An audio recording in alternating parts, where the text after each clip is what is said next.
नमस्कार, आप देख रहे हैं क्राइम टाइम का बेस्ट शो गुनाह। मध्य प्रदेश छत्तीसगढ़ के नंबर 1 क्राइम शो में आप सभी का स्वागत है और मैं हूं आपके साथ शुभांगी ठाकुर। और इस बुलेटिन में आपको लेकर चलूंगी उस दुनिया में जहां मानवता और इंसानियत कोई मायने नहीं रखती, जहां सिर्फ हवस के अंधे और जुर्म के गोरख धंधे देखने को मिलते हैं, क्योंकि ये दुनिया गुनाह की है और गुनहगार हमारे आपके बीच में ही रहते हैं।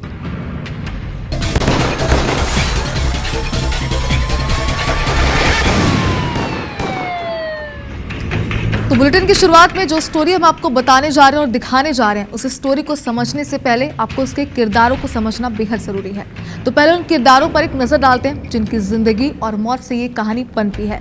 पहला किरदार डॉक्टर गणेश सूर्यवंशी, दूसरा किरदार डॉक्टर उषा सूर्यवंशी और तीसरा किरदार ड्राइवर सत्य प्रकाश साहू।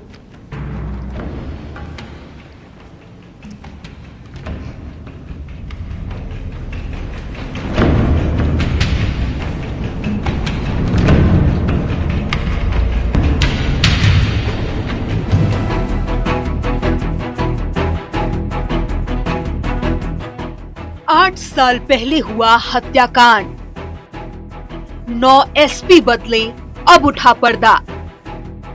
कवर्धा में हुए सनसनीखेज हत्याकांड का पुलिस ने पर्दाफाश तो कर दिया, लेकिन इस मर्डर मिस्ट्री को सुलझाने के लिए पुलिस के पसीने छूट गए। 8 साल पहले हुए इस कत्लकांड में पुलिस को एक घर में 2 लाशें मिली। दोनों लाशें डॉक्टर दंपति की थी। पुलिस को ये समझ ही नहीं आ रहा था कि आखिर यहाँ हुआ क्या। पुलिस को नारकोटिक्स टेस्ट में पता चला कि पुरुष डॉक्टर गणेश सूर्यवंशी की हत्या किसी और ने नहीं बल्कि ड्राइवर ने की थी और महिला डॉक्टर उषा की हत्या उसके पति डॉक्टर गणेश ने की थी। आपका सिर ये भी सुनकर चकरा गया होगा कि आखिर ये कहानी क्या है, किसने किसकी हत्या की थी। तो चलिए शुरू से शुरू करते हैं। तारीख 3 अप्रैल 2017, जगह कवर्धा, वारदात डबल मर्डर। डॉक्टर दंपति के पूर्व ड्राइवर सत्य प्रकाश साहू ने डॉक्टर गणेश सूर्यवंशी को 1,50,000 रुपए उधार दिए थे। 3 अप्रैल की रात वो अपने पैसे की वसूली के लिए डॉक्टर के घर पहुंचा था। घर पर डॉक्टर पति पत्नी एक दूसरे से लड़ाई झगड़ा कर रहे थे। विवाद इतना बढ़ा कि डॉक्टर सूर्यवंशी ने अपनी पत्नी पर पत्थर से जानलेवा हमला कर उसे मौत के घाट उतार दिया। मौके पर मौजूद ड्राइवर के सामने ही ये खूनी वारदात घटी। वो घटना का चश्मदीद था। ऐसे में वो डर गया। उसे लगा कि कहीं डॉक्टर सबूत मिटाने के लिए उस पर भी हमला ना कर दे। इस डर से ड्राइवर ने डॉक्टर की पत्थर से कुचलकर हत्या कर दी। हत्यारे ने खून के निशान पूरे घर से साफ किए और मौके से फरार हो गया। रात के 10:30 और 11 के बीच में ये डॉक्टर के घर में घुसा है। इसका कहना है कि डॉक्टर ने खुद ने वो खोला था और मैं डॉक्टर साहब से बातचीत कर रहा था। इसी दौरान मैडम आ गई और मैडम और डॉक्टर साहब फिर से लड़ने लगे और डॉक्टर साहब ने एक पत्थर उठा के मैडम के सर पे मारा, जिससे मैडम नीचे गिर गई थी। तो मैंने डॉक्टर को धक्का दिया तो डॉक्टर टेबल से टकराए और इसके बाद नीचे गिरा तो मैं डॉक्टर को पत्थर से मारा हूँ। चूँकि इसका कहना था कि मुझे लगा डॉक्टर मुझे ना मार दे, इसलिए मैंने उसको मार दिया। कत्ल के बाद ड्राइवर दुर्ग भाग निकला। इस केस को सुलझाने में पुलिस को 8 साल लग गए। लाइव डिटेक्टर से इसकी जांच कराई गई। लाइव डिटेक्टर में भी इसका जो बातें हमारे द्वारा पूछी गई उनमें संदेह के रूप में और प्रगाढ़ हुआ। इसके बाद इसकी ब्रेन मैपिंग कराई गई। चूँकि पुलिस ने 24 घंटे तक इस पर लगातार पूछताछ की इससे और ये पूरी टीम के द्वारा की गई, तो उसी दौरान इसने सारी चीज़ें बताई कि मेरे द्वारा ऐसे ऐसे ये घटना को अंजाम दिया गया। 8 सालों तक पुलिस ने डॉक्टर दंपति की मौत अबूझ पहेली बनकर रह गई थी, लेकिन पुलिस ने आखिरकार आरोपी को पकड़कर सलाखों के पीछे भेज दिया है। सूर्य प्रकाश चंद्रवंशी, IBC 24, कवर्धा। और आपने यूपी बिहार के बारे में जब भी सुना होगा, वहाँ की जितनी भी स्टोरियां सुनी होंगी, उसमें कट्टे मर्डर और अपराध की कहानियां तो आम बात है। लेकिन अब बदलते दौर में कानून व्यवस्था को लेकर बिहार पुलिस लगातार दावे करती दिखती है। लगता है कि अब बिहार सच में अपराध मुक्त हो जाएगा, लेकिन बिहार में शुक्रवार की देर रात जो घटना घटी वो कानून व्यवस्था के दुरुस्त होने के दावों पर सीधे सवाल खड़े करता है कि क्या बिहार अपराध से कभी मुक्त हो पाएगा या फिर नहीं। इस रिपोर्ट में देखिए।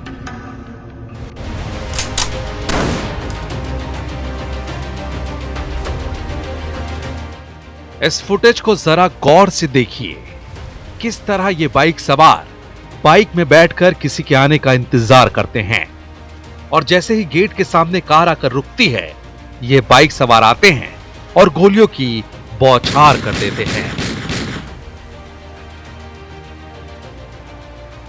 ये घटना पटना की है, जहां शुक्रवार की रात उद्योगपति गोपाल खेमका की रात करीब 12 बजे सिर में गोली मारकर हत्या कर दी गई। इस घटना के बाद से राज्य में कानून व्यवस्था को लेकर कई सवाल उठ रहे हैं। इसके साथ ही राज्य का तापमान भी हाई है।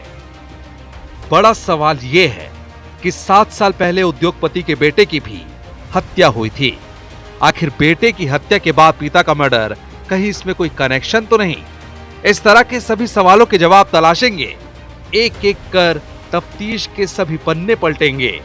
लेकिन उससे पहले इस केस से जुड़ी पुरानी हिस्ट्री भी जानना जरूरी हो जाता है।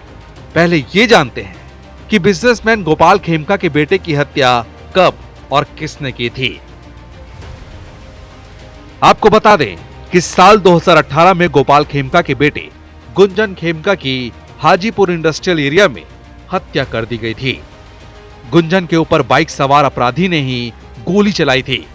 बताया गया था कि गुंजन अपनी कार से पटना से हाजीपुर इंडस्ट्रियल एरिया में अपनी फैक्ट्री पहुंचे थे। अपराधियों ने इस दौरान गोलियों की बौछार कर दी थी। इस वारदात में एक गोली गुंजन के ड्राइवर को लगी थी, जबकि 2 गोलियां गुंजन खेमका को लगी। गुंजन की कार में मौके पर ही मौत हो गई थी। इस वारदात के बाद पुलिस ने आरोपी मस्तू सिंह को गिरफ्तार भी किया, उसे जेल भेजा। आरोपी मस्तू के जेल से बाहर आने के बाद उसकी भी हत्या कर दी गई थी। ऐसे में बड़ा सवाल यही है कि एक ही परिवार के 2 लोगों की हत्या के पीछे कोई गहरी साजिश तो नहीं? उधर गोपाल खेमका और उनके परिजन बेटे गुंजन की हत्या के दुख से उबरे भी नहीं थे कि फिर एक बार गोली चली, गोपाल खेमका की हत्या कर दी गई। लेकिन इस हत्याकांड में भी वही सेम पैटर्न फॉलो किया गया जिस पैटर्न से गुंजन का मर्डर किया गया था। कैसे, इस रिपोर्ट में देखिए।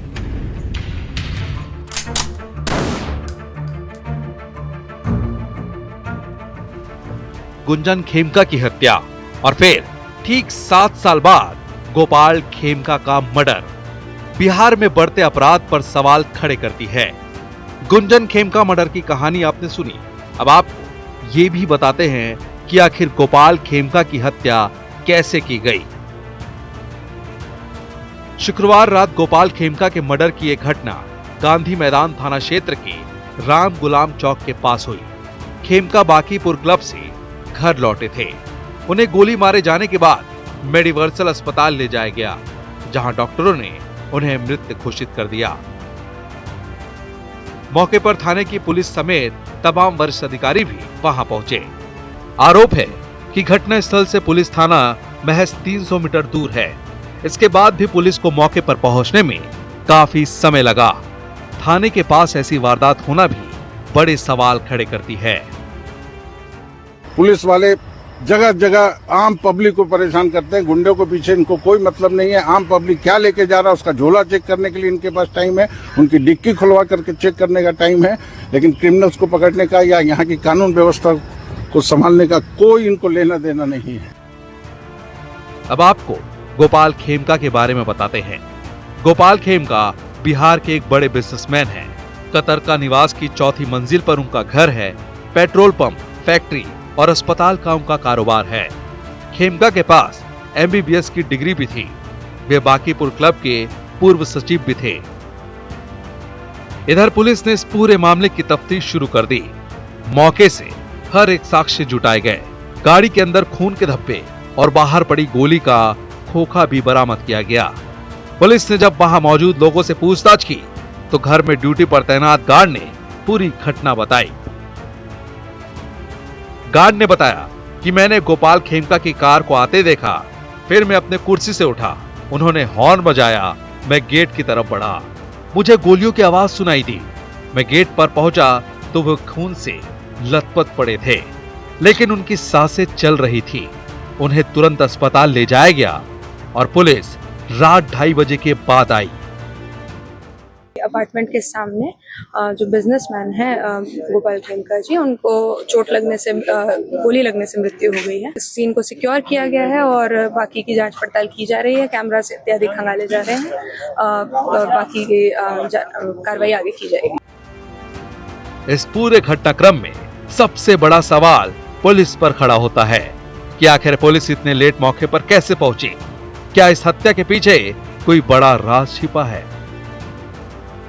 Bureau report, IBC 24। तो आपने इस रिपोर्ट से ये समझा कि कैसे घटनाक्रम को, इस अपराध को अंजाम दिया गया था। साथ ही प्रत्यक्षदर्शी जो थे उनका क्या कहना था ये भी आपने सुना। और बाइक सवार कुछ अपराधी यहाँ पर आते हैं, एक बड़े उद्योगपति को गोलियों से भून देते हैं, लेकिन पुलिस 3 घंटे के बाद मौके पर पहुंचती है। और ये कोई छोटी मोटी घटना नहीं है, इसे लेकर अब कई सवाल भी खड़े हो रहे हैं। IBC 24 के भी कई सवाल हैं जो इस वक्त हम आपको बताते हैं, लेकिन इसके जवाब अब तक हमें नहीं मिल पाए हैं। पहला सवाल तो ये कि बेटे के बाद अब पिता का मर्डर, क्या इसके पीछे कोई साजिश है? दूसरा सवाल ये कि जमीन विवाद या फिर बिजनेस, हत्या की असल वजह क्या है जिस तक पुलिस अब तक नहीं पहुंच पाई है? तीसरा सवाल ये कि पिता पुत्र मर्डर, एक जैसा तरीका, क्या पुलिस कोई कड़ी जोड़ पाएगी? क्योंकि इस रिपोर्ट में आपने देखा कि बिल्कुल वैसे ही मर्डर किया गया था जैसे कि पहले किया गया था। चौथा बड़ा सवाल ये हमारा है कि पुलिस थाने से 300 मीटर की दूरी पर यह हत्याकांड आखिर कैसे हुआ?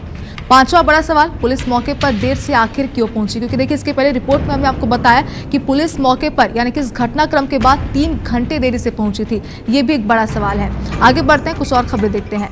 प्यार में पागल, इश्क में फना और मोहब्बत में पागल लोग इन दिनों अंधे हो चले हैं। प्यार अब बिल्कुल बदल चुका है, क्योंकि कभी प्यार में जान देने वाले अब जान लेने पर ज्यादा विश्वास रखने वाले हैं।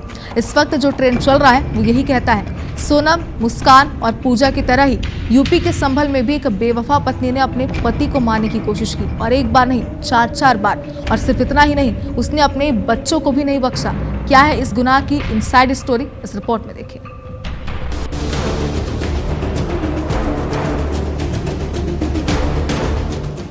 वारदात है उत्तर प्रदेश के संभल की। यहाँ एक पति को 4 बार मारने की कोशिश की गई। जो हत्या करवाना चाहता था वो कोई और नहीं बल्कि कलयुगी पत्नी ही थी। वो पत्नी जो आशिक के प्यार में पागल थी, इतनी पागल कि पति को छोड़िए अपने बच्चों तक को रास्ते से हटाने के लिए तैयार हो गई। लेकिन इनका भी अंत वही हुआ जो हर अपराधी का होता है। और अब कलयुगी पत्नी और उसका प्रेमी दोनों ही जेल में हैं। गोपाल मिश्रा और नैना शर्मा की शादी करीब 7 साल पहले हुई थी। पहले सब कुछ सामान्य था, लेकिन पिछले 3 सालों से पत्नी का गांव के ही युवक आशीष मिश्रा से अवैध संबंध शुरू हुआ। अवैध रिश्ते में प्यार कुछ इस तरह परवान चढ़ा कि पत्नी नैना ने अपने प्रेमी आशीष के साथ मिलकर पति को रास्ते से हटाने का प्लान बना लिया। पत्नी ने प्रेमी के साथ मिलकर 1-2 बार नहीं बल्कि 4 बार पति को मारने की कोशिश की। ताजा हमला पति पर तब हुआ जब वो घर के आंगन में सो रहा था। तभी नैना ने प्रेमी आशीष के साथ मिलकर तकिए से उसका गला दबाया। इधर आशीष ने गोपाल पर चाकू से हमला किया। गोपाल इस बार भी हमले में बच गया। उसने पुलिस को सारी बात बताई और फिर पुलिस ने नैना और आशीष को गिरफ्तार कर लिया। पीड़ित पति गोपाल ने बताया कि ये पहली बार नहीं है। नैना और आशीष पहले भी उसे मारने की कोशिश कर चुके थे। इससे पहले नैना ने दूध में जहर मिलाकर पति और बच्चों को पिलाने की कोशिश की थी, लेकिन गोपाल ने दूध नहीं पिया, इसलिए वो बच गया। नैना के प्रेमी आशीष ने गोपाल को 2 बार और मरवाने की कोशिश की, वो उसमें भी बच गया। और फिर 30 जून को उस पर फिर से जानलेवा हमला किया गया। 4 बार असफल मर्डर अटेम्प्ट्स के बाद अब नैना और उसका आशिक आशीष पुलिस की गिरफ्त में हैं। लेकिन इस तरह की खबरें कहती हैं कि अब आप अपने घर में अपनी पत्नी से भी सावधान रहें, आप सतर्क रहें, क्योंकि कौन सी प्यार में पागल पत्नी कब अपने पति पर जानलेवा हमला कर दे ये कहा नहीं जा सकता। Crime desk, IBC 24। और अब खबर छतरपुर से, जहां एक पुजारी पर 2 नाबालिग बच्चों से दुष्कर्म के आरोप लगे हैं। मामला गढ़ी मलहरा थाना अंतर्गत एक गांव का बताया जा रहा है। घटना शुक्रवार दोपहर की है। शनिवार को पुलिस ने मामला दर्ज कर आरोपी को हिरासत में लेकर पूछताछ शुरू कर दी है। परिजनों का यह आरोप है कि महाकाल आश्रम के 60 वर्षीय पुजारी 5 और 6 साल के 2 मासूम बच्चियों को प्रसाद देने के बहाने बुलाते हैं और मंदिर के अंदर ले जाकर उनके साथ गलत काम किया। इस दौरान पुजारी ने मासूम के प्राइवेट पार्ट को भी नुकसान पहुंचाने की कोशिश की है। इससे पहले भी पुजारी पर 2 बार गलत काम करने का आरोप लग चुका है। ग्रामीणों ने पुजारी को समझाइश दी थी, इसके बावजूद भी वो नहीं माना और तीसरी बार वारदात को अंजाम देने का आरोप है। गढ़ी मल्हारा टीआई ने बताया कि शिकायत के आधार पर पॉस्को एक्ट के तहत मामला दर्ज कर लिया गया, जिसकी जांच जारी है और पुजारी को पूछताछ के लिए हिरासत में लिया गया है। हमारी बच्ची ने बताया देवरानी से कि प्रसाद देता है और बुला के भीतर गंदी जगह काट रहा है। कितनी बच्चियों के साथ इसने किया? तो हमारी दोनों की लड़की थी, मेरी देवरानी की और गांव की भी दो बच्चियां थी। हमारे बच्ची ने बताया हमें घर पे, अब प्रसाद के बहाने गलत करता है। बाबा कितनी बच्चियों के साथ गलत किया? 3-4 बच्चियों के साथ किया गलत। एक 5 साल की बच्ची के साथ गलत काम हुआ है, क्योंकि हमारे पास इलाज के लिए आई है। उसकी MLC हो चुकी है और अभी बच्ची स्वस्थ है और उसका इलाज जिला चिकित्सालय छतरपुर में हमारे द्वारा किया जा रहा है।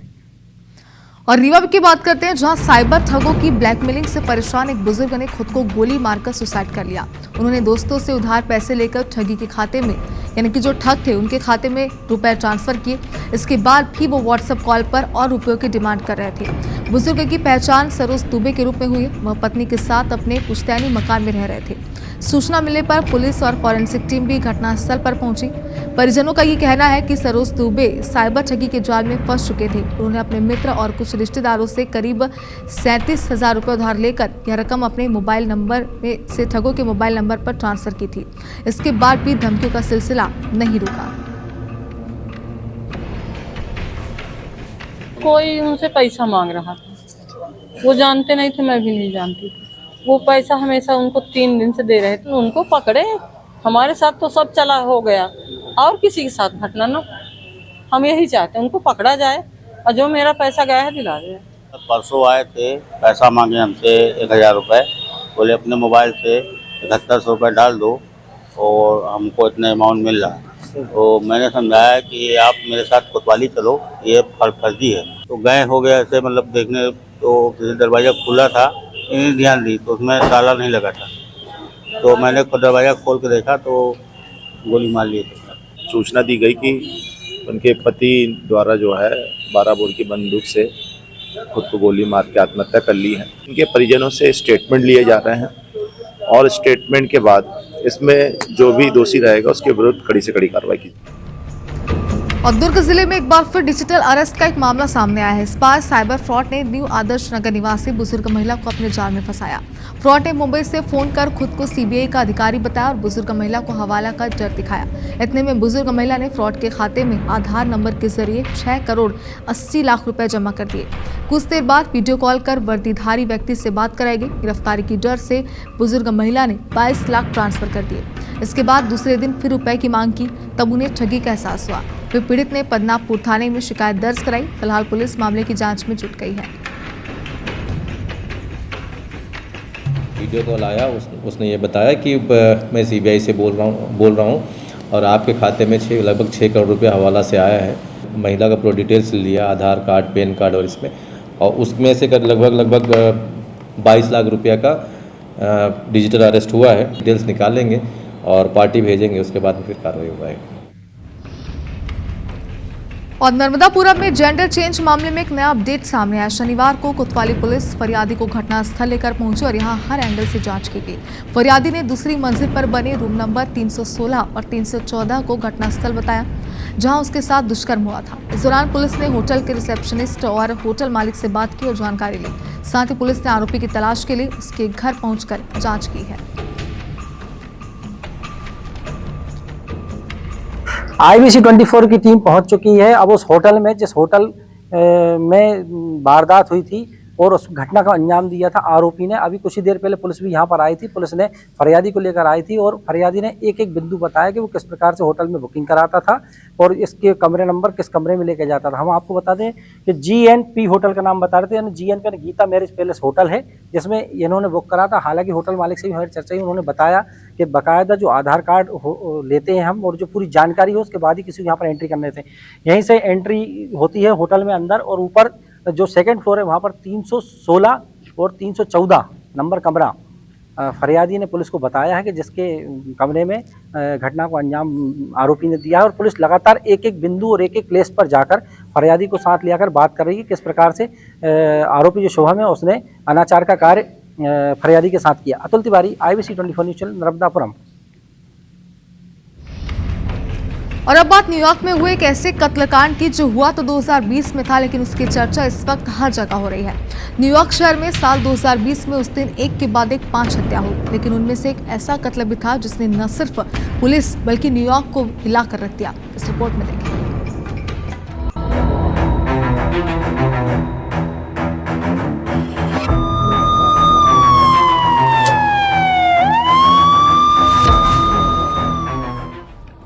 न्यूयॉर्क शहर में एक दिन के अंदर हुई 5 हत्याओं ने सभी को हैरान कर दिया, लेकिन इन 5 हत्याओं में से एक ऐसी हत्या की खबर सामने आई जिसने सभी का दिल दहला दिया। ब्रुकलिन के एक शख्स ने अपने पिता की निर्मम हत्या कर दी, लाश के टुकड़े टुकड़े कर दिए, और वो इतने में ही नहीं रुका, उसने शव का कुछ हिस्सा खाया भी। हत्यारे बेटे खालिद ने इसके बाद खुद पुलिस के पास जाकर अपना अपराध कबूल कर लिया।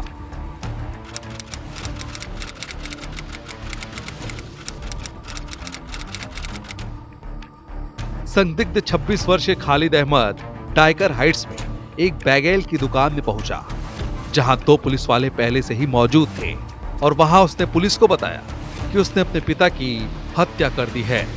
पुलिस अधिकारी जब घटनास्थल पर पहुंचे तो वहां उन्होंने 57 वर्षीय इमाद अहमद को बेहोश पाया। उनके शरीर पर चाकू के कई घाव थे। आपराधिक शिकायत के मुताबिक उनका शव छत विछत हो गया था। पुलिस अधिकारी के मुताबिक ये अब तक के सबसे बुरे अपराध दृश्यों में से एक था। शव के कई हिस्से गायब थे। आरोपी बेटे को हिरासत में लेकर जब पूछताछ की गई तो उसने हत्या की पूरी वजह बताई। पुलिस ने बताया कि 26 वर्षीय अहमद बेरोजगार था और भावनात्मक रूप से वो बहुत परेशान था। पुलिस के मुताबिक उस पर हत्या और गैर कानूनी रूप से हथियार रखने का मामला दर्ज कर लिया गया है और आगे की कार्रवाई शुरू कर दी गई है। Bureau report, IBC 24। और इसी के साथ गुनाह में फिलहाल इतना ही। आरोप ने एक छोटे से ब्रेक के लिए आप कहीं मत जाएगा। ब्रेक के बाद जल्द लौटेंगे कुछ खबरों के साथ।